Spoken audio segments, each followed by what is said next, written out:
The rich get richer. Hello, everybody, and welcome back to the conversation. I'm David Schuster. There's a new report from Oxfam that has found that over the past 2 years of the pandemic, the 10 wealthiest people on the planet have doubled their money. $700 billion between the 10 wealthiest billionaires increased over 2 years to $1.5 trillion. Here to talk about that, Alencia Johnson. She's a Democratic strategist. She's a former advisor to Vice President Biden. She was also on the Elizabeth Warren presidential campaign.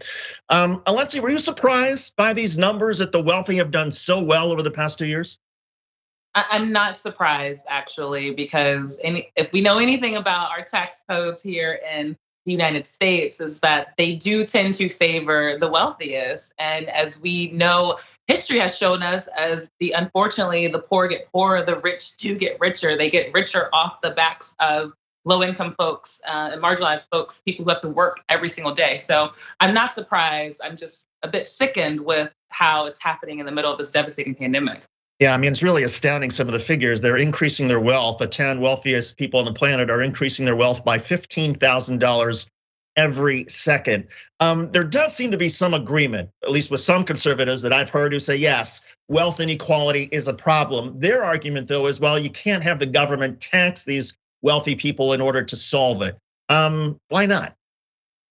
Yeah, I don't actually understand why they don't believe that, right? I actually believe that where much is given, much is required. You are required to take care of your community. But even if we want to talk about the law and about taxes, we know the history in this country. It was up until the Reagan years that wealthy people were actually taxed at the same rate, if not more, than those who were middle and low income. And so it worked then for our society. Why can it not work now? Well, that's because, let's be very honest, a lot of politicians, both sides, but a lot of politicians have a lot of interest from some of these very wealthy people and these people who benefit from some of these tax codes. And so their interest may be their own personal gain, but it's interesting. You mentioned that I worked for Senator Elizabeth Warren, her presidential campaign, and yes, we got a lot of heat for introducing the wealth tax, but we weren't even talking about a large number of a wealth tax, right? Just 2 cents on every dollar among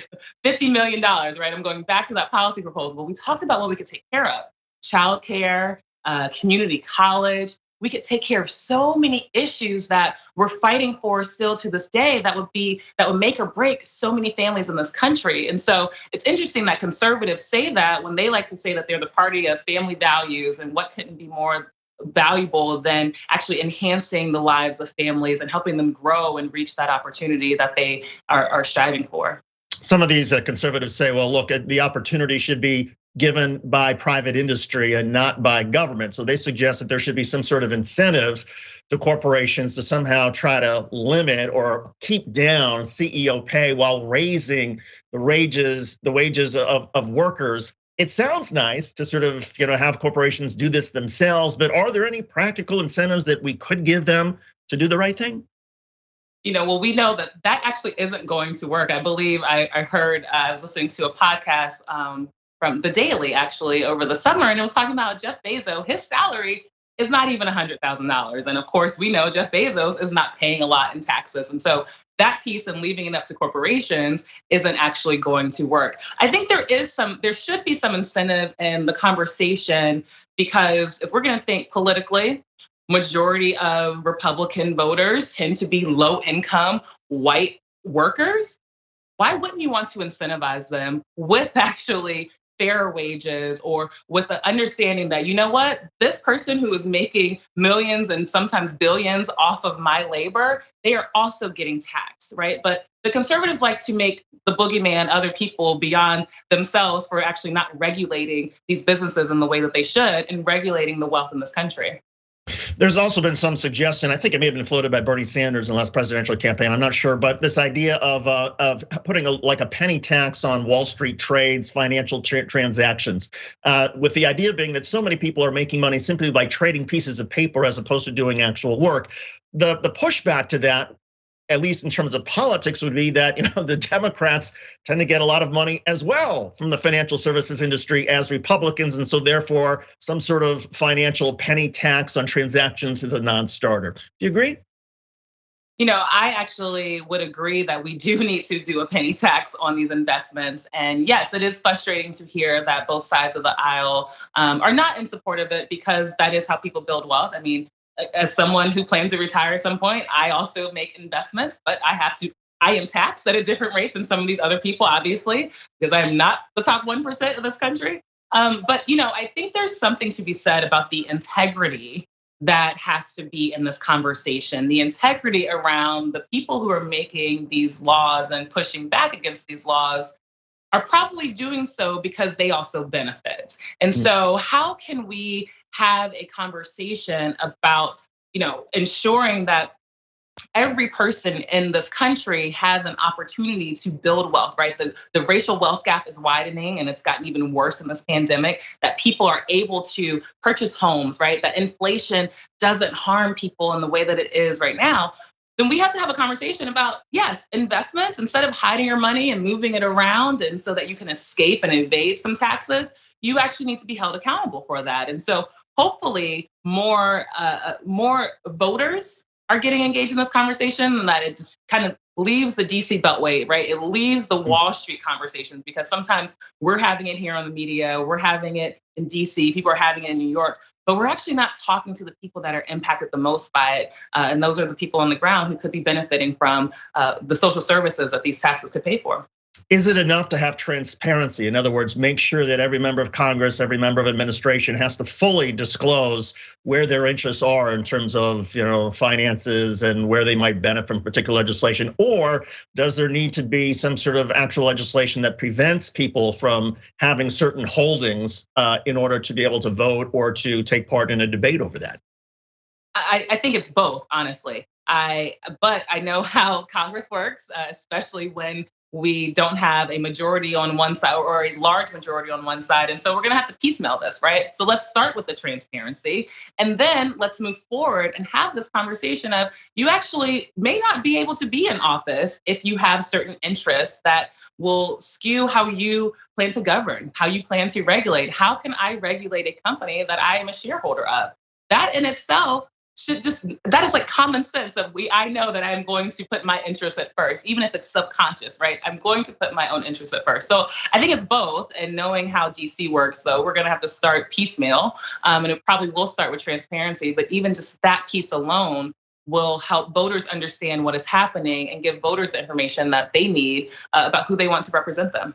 In addition to voters and the impact that the wealth disparity has on so many people, there's also I think, according to sociologists, a lot of political fears about global stability, and that at this point, 2,750 billionaires now have more wealth than half of the people on the planet. And sociologists will tell you that civilization after civilization collapses when you have such great wealth inequality that exists in any particular society. Do you see the unraveling of our sort of social fabric also because of this? Oh, absolutely, I do. And it is extremely alarming. And, America is obviously one of the wealthiest nation, right? And yet we also have this problem about around poor people and low income folks. And then it's exacerbated in so many other countries. And what happens when that happens? You have unhealthy people, people resort to violence, people resort to crime, and that is because there aren't a lot of jobs. There's scarcity among resources because people can't pay for them. Inflation becomes a huge issue. Childcare, the list goes on and on and on. And yes, society does end up collapsing, right? Because how can you have workers if they are not healthy, if they are not here? It is all interrelated. And I am nervous that we are not having this conversation in a way that gives people the tools that they need to have the conversations that they can have in their kitchen tables, right? The people who are on the media talking about it are also people who sometimes have these interests, right? The people who are in power have these interests, and it's leaving out the voices of those those around this world who are impacting the hardest. I'm so glad you say that, because here I am thinking I'm living in Fairfield County, Connecticut, perhaps the wealthiest county in the United States. And we don't see, just by driving around, you don't see the problems of wealth inequality here. You only see all the people who've made it and have huge homes and huge pieces of land. And it does feel like we are becoming even more sort of divided and perhaps even segregated in how we see these issues and how we experience them. Oh, I agree. The segregation among these issues, and even in the pandemic, if we think about who had to continue to work, people who are marginalized, people who are in rural areas, people who are in, whether food deserts or they don't have access to broadband because they're such desolate poor communities. And these aren't just communities that are, people like to think that they're just communities of color, right? We have low income white people too. Those are also the people who had to continue to go work in these low wages in the grocery stores. They had to deliver those Amazon packages that I was fortunate enough to sit at home and work and have those delivered to me. And there's this disconnect and this conversation of who is bearing the brunt, the very dangerous brunt of this, not just necessarily being overworked. Again, back to the pandemic, they're being exposed to the coronavirus in ways that they may not be able to take care of themselves. So if they get sick, they go to the hospital, they may not have insurance. They may not be able to pay for their 5- and 6-figure medical bill because we know how much these hospitals are charging people. All of this is a domino effect that really lays the burden on poor people and low income folks, while again, lining the pockets of the most wealthy and giving all of the wealth to them, unfortunately, as people continue to get sick and not have opportunity. Alencia, in the final 20 seconds we have left, are you optimistic or pessimistic about wealth inequality in the years ahead? I like to think that I'm an optimist, but if our political powers, if the power in politics remains in the way that it is and not really representative and reflective of the people who are impacted the most, I could be pessimistic about it. But I am hopeful because there are some of us out there who are fighting for this and fighting for this change. And thankfully, President Biden is also open to having conversations about changing the tax codes. Look, I'm glad that you're optimistic because it is very easy for all of us to think, oh my God, it's only going to get worse. But as long as there are folks out there who are fighting, who are hopeful, maybe that inspires the rest of us. Alencia Johnson, she's a Democratic strategist. Again, she worked for Vice President Biden. She was on the Elizabeth Warren presidential campaign. Alencia, thanks so much for joining us today. We appreciate it. Thank you. And that will do it for this edition of The Conversation. On behalf of Asher Cofield, John Skip-Velaco, Gina Kim, and the rest of the gang at the Young Turks, I'm David Schuster. Thanks for watching. Thanks for watching the Young Turks, really appreciate it. Another way to show support is through YouTube memberships. You'll get to interact with us more. There's live chat emojis, badges. You've got emojis of me, Anna, John, JR. So those are super fun. But you also get playback of our exclusive member-only shows and specials right after they air. So all of that, all you gotta do is click that join button right underneath the video. Thank you.